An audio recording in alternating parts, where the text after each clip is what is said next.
Now we're going to study example 19.7.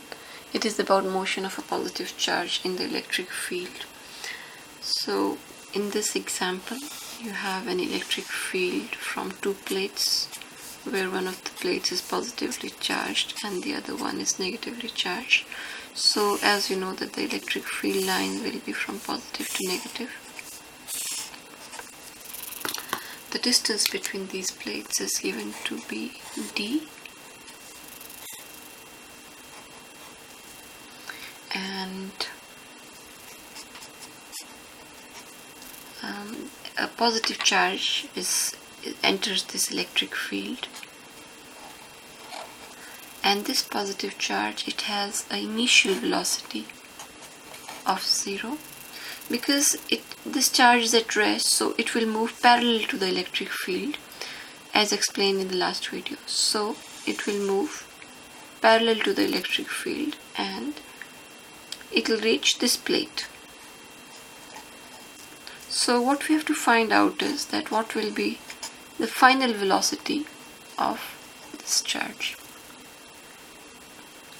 So now we can solve it by a constant acceleration model, but how can we apply constant acceleration here?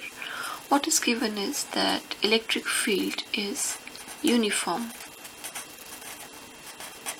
Okay, when electric field is uniform, you know that electric force is force per unit charge, so it will be equal to force, and force is also equal to mass into acceleration.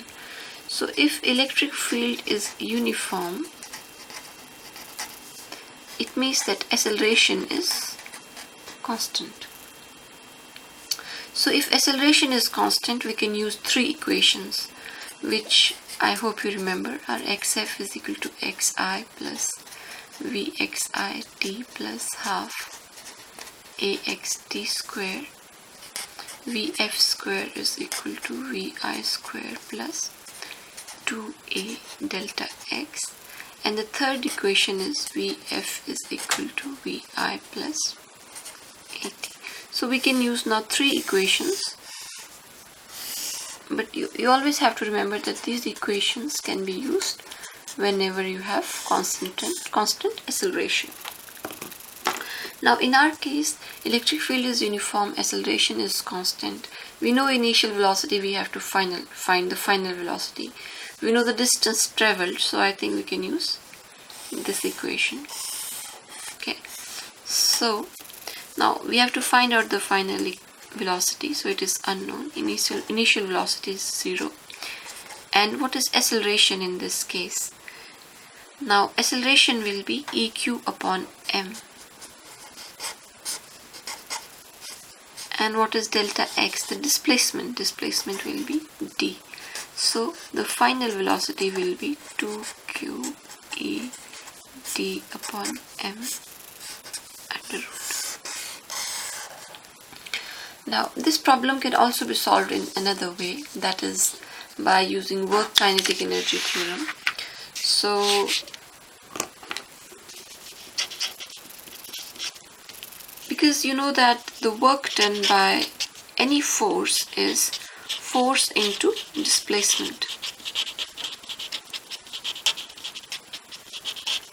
Okay, or it is also a dot product of Fs vector and ds vector. So this is force, this is displacement. It is a dot product of force and displacement. Now by work kinetic energy theorem, you know that work is equal to change in kinetic energy. Now the work done by the electrostatic force into displacement. So in our case, the electric field is in this direction, and the force on a positive charge will also be in the same direction. So this cosine of theta, and displacement and force are in the same direction. So if we are moving from one point to the other, so force is also in the same direction and displacement is also in the same direction. So we can say it is Fe into the displacement. And we know what is the displacement here. The displacement here is d, because this distance is d. Now don't confuse this d with this. This is derivative of s, a small displacement, and this is d, which means the total displacement. So if we replace it here, what we'll get is the electrostatic force into the displacement d will be equal to, now what will be the electrostatic force? Electrostatic force will be E into Q to D will be equal to change in kinetic energy. So change in kinetic energy is half mv square. So it will be half mvf square minus half mvi square. Initial velocity is 0, so this will be equal to 0. So half mvf squared will be equal to eqd, and vf will be equal to eqd twice upon m under root. So this result we can get by two ways, by this and by using work kinetic energy theorem.